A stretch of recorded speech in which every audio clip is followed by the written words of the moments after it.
Marvel Studios no está en su mejor momento, y estoy más que seguro que ellos lo saben. En medio de la saturación de series y películas y una gran parte de desinterés por el género de superhéroes, uno pensaría que esto más pronto que tarde se acabará. Y no siento que Loki haya revivido Marvel, pero sin duda es la muestra de que aún están en la capacidad de entregarnos algo de calidad. Y es que debo ser honesto, cuando uno piensa en lo exitoso que ha sido este universo, no solo debe pensar de que están en la capacidad de entregarnos grandes producciones a nivel visual, sino también en arriesgar y probar algo distinto a la fórmula que llevan siguiendo desde ya hace un buen rato. Y créanme, no tienen nada que perder. Por el contrario, creo que si se comprometieran con hacer algo arriesgado como tal, esto sería aclamado por el público en general, sus fans, y se quitarían gran parte del estigma que muchos tienen del UCM. Pero la verdad, de todas las veces que han intentado arriesgar, la mayoría se han quedado a mitad de camino y a veces hasta recogieron cable. Y miren, con las series realmente demostraron que no tenían un rumbo claro al hacer las historias autoconclusivas. Pero curiosamente, Loki fue la que nos presentó su propio mundillo dentro de esta. La ABT sí se sintió como un parche de conveniencias, pero la verdad, tocar el concepto del multiverso por primera vez era más que emocionante. Los minuteros, las variantes, la sagrada línea del tiempo. Esta serie demostró tener su propio lore y en el proceso mostrar a personajes que se encontraban en medio de la búsqueda de un propósito. Los miembros del ABT, como Mobius o B15, no son más que personas cuyas vidas fueron arrebatadas, siendo esclavos de un sistema en el que creyeron sin tener ninguna opción. Por otro lado tenemos a Sylvie, la variante de Loki que sirve como el perfecto ejemplo retratado en pantalla sobre cómo se siente que te arrebaten tu vida, solo por estar en el momento incorrecto. Pero sí, la serie es de Loki, y pese a que tiene un cambio abrupto en el primer episodio de la serie, siento que funciona. Sí que me hubiera gustado que gradualmente este fuera cambiando, porque no olvidemos que este es el Loki de 2012, es decir, el de la primera película de los Avengers, mismo que acababa de matar a Coulson y desató tremendo caos en Nueva York. Aunque también debo decir que Loki no deja de ser alguien que vivió resentido y relegado por su hermano, pero que al mismo tiempo anhelaba ser rey y cumplir su glorioso propósito. Conforme avanzaban los capítulos veíamos como Mobius y Loki conectaban más, y desde ya se los digo, los diálogos que tienen durante toda la serie demuestran la química que tienen juntos y cómo uno se va abriendo con el otro. La verdad es una dinámica que funciona bastante bien. Vemos más variantes de Loki y todo nos lleva al final boss, aquel que permanece. Para este punto Loki conectó demasiado con Sylvie, y sí, a eso le llamo amor propio. Pero cuando por fin aparece Kang sentí que algo falló. Sí, la primera vez que ves el episodio la verdad se impacta, pero para ser honesto, el último episodio tuvo un exceso de diálogo explicativo. Y sí, sé que esto compromete gran parte del futuro de Marvel, pero no deja de sentirse bastante extraño para un final de temporada. Y el hecho de que Sylvie mate a aquel que permanece termina desencadenando el libre albedrío que tanto anhelaba para todos los que sufrieron por la ABT, pero también genera tal inestabilidad que sería clave en la segunda temporada de la serie. Y cuando arrancamos esta, vaya que hay cosas que se sienten diferentes. Para empezar tenemos detalles sutiles como la proporción de la pantalla o la paleta de colores de la temporada, en la cual predominarán los naranjas, amarillos y verdes. Y sí, yo sé que parecen cosas insignificantes, pero cuando gran parte de las producciones de Marvel lucen casi igual, créanme que esto es un avance. Y aquí tendríamos un concepto que créanme que hizo 1000 veces más interesante la temporada, aunque ahora que lo pienso, si no existiera como tal no habría temporada, y son los viajes en el tiempo, o como lo nombran aquí, el desfase temporal de Loki, el cual le permite estar en el pasado, presente y el futuro de la ABT.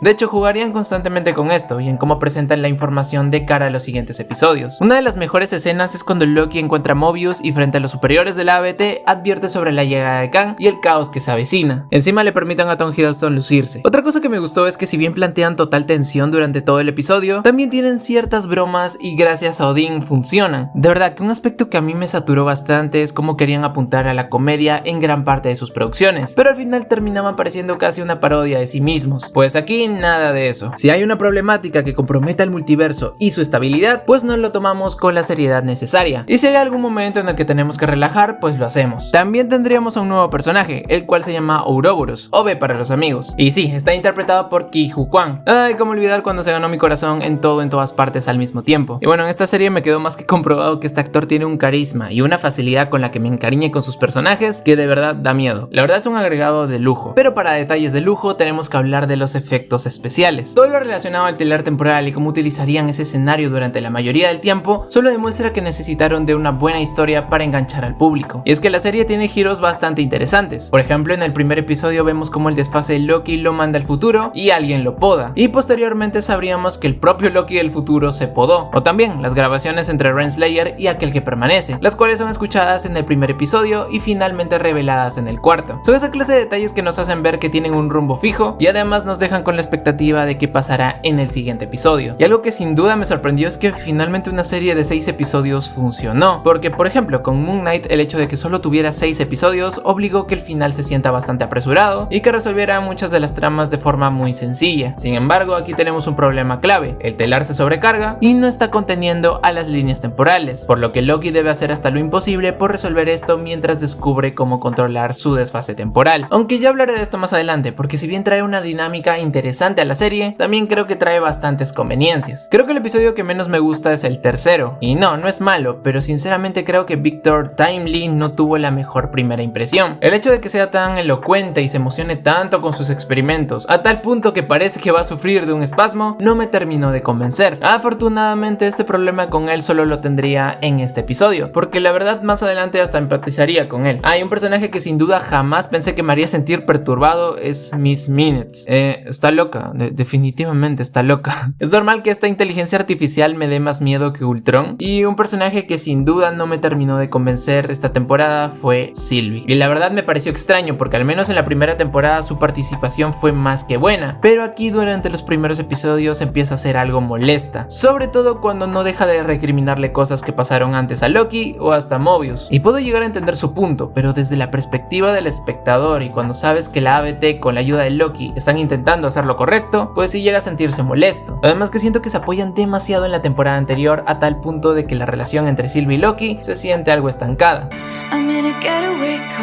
Aunque curiosamente una de mis escenas favoritas es cuando está nuevamente discutiendo con Loki, pero este le responde que es más sencillo destruir y quemar todo que tener esperanza a que todo mejore. Y esto solo demuestra la evolución que tuvo el personaje de Loki, que desde ya les digo, esta temporada lo consolidó como uno de los mejores del UCM. Pero el problemón viene cuando Victor sale para arreglar el telar y se termina muriendo por la radiación. Pero la cosa no queda ahí, ya que el telar colapsa matando a todos. Y sí, se acaba ahí el episodio. Imaginen mi reacción al tener que esperar una semana para ver el siguiente. En serio, les juro que este episodio tiene de los mejores finales que he visto en una serie de Marvel. Literalmente la temporada pudo terminar ahí, lo cual hubiera sido loquísimo, pero no. Al parecer, luego de que el telar se sobrecargara, todos volvieron a su vida original en la línea del tiempo, salvo Loki, el cual está divagando encontrando a cada uno de ellos. Y les diré algo: cuando hablamos de viajes en el tiempo es inevitable que caigamos en conveniencias. Es más, la propia Avengers Endgame peca mucho de esto, y si un fallo le tuviera que resaltar esta temporada es justamente eso, sobre todo con el desfase temporal de Loki y cómo se relaciona con sus amigos. Y sí, sin el desfase temporal no existe esta temporada. Yo sé que es un gran añadido para el personaje de Loki y créanme que le dio momentos épicos dentro de la temporada, pero ¿cuál es la razón de que él obtenga ese poder? Yo en un inicio creí que fue porque al final de la temporada anterior Sylvie lo dejaba en una realidad alterna y por eso se desequilibró, pero al final descubrimos que estuvo en el pasado y ahí es donde empieza a viajar por el tiempo, y sí lo sentí bastante confuso. A mí me encanta la ciencia ficción y también la fantasía, pero incluso cuando se trata meramente de magia deben existir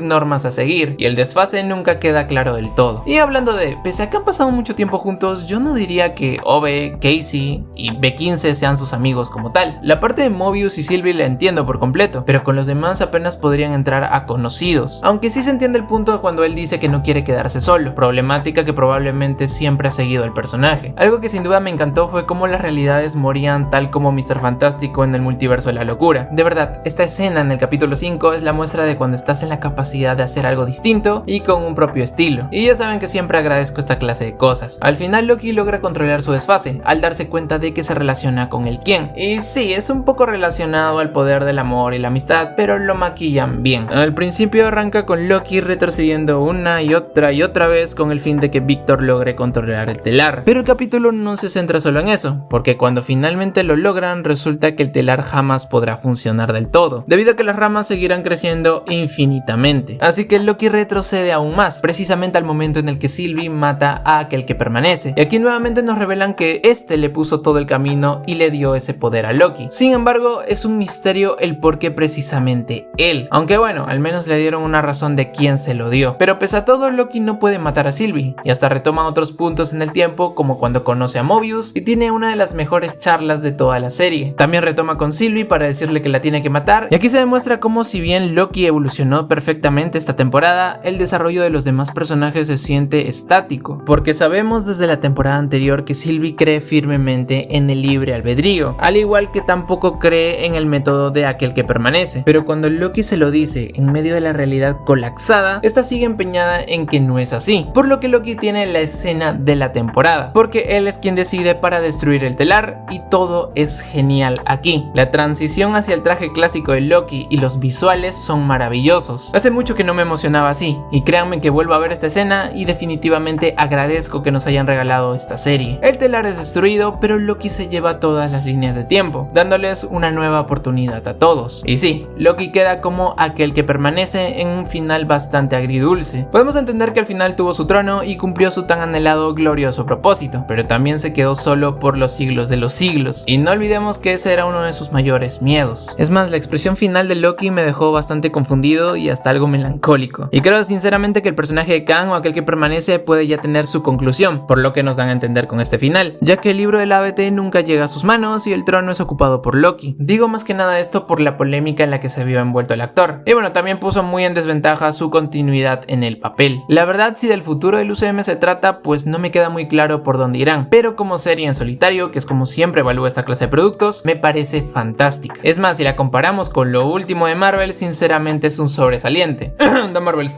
Los efectos visuales vuelven a brillar, el personaje Loki tuvo el desarrollo que tanto merecía, y en general es una gran aventura de ciencia ficción condensada en 6 grandiosos episodios. Como dije, lo que sentí que falló más fue que salvo Loki y algunas adiciones como Ove, el resto de personajes ya no tiene un desarrollo como tal. Es más, ni siquiera me impactó tanto cuando Mobius vuelve a su vida con los Jet Skis, y recuerdo cuando lo mencionó en la primera temporada, momentos antes de ser podado, y fue de las cosas más emotivas que vi. Sin embargo, aquí no tiene el impacto que yo creí que tendría. También el personaje de Renslayer no tuvo mucho que hacer en esta temporada. Desde que la podan no sabemos más de ella, y ya para el final pues solo muestran en dónde terminó. Lo mismo para Sylvie, que ya dije que estuvo dando la contra durante el inicio de la temporada, pese a que la amenaza era inminente. Y creo que el fallo más notable son las conveniencias, que como ya dije son algo totalmente normales en esta clase de historias, pero la verdad sí llega a ser algo notable. Por todo lo demás, esta segunda temporada para mí cumplió más que bien, y de hecho ambas temporadas están más que recomendadas. Antes decía que Moon Knight era mi serie favorita de Marvel, pero con esta segunda temporada Loki se queda en el trono. No diría que esta serie salvaría el UCM, pero sin duda es una señal de por dónde tienen que apuntar. Entre tantos productos innecesarios y mediocres, se agradece tener algo auténtico y que eleve la calidad de este universo.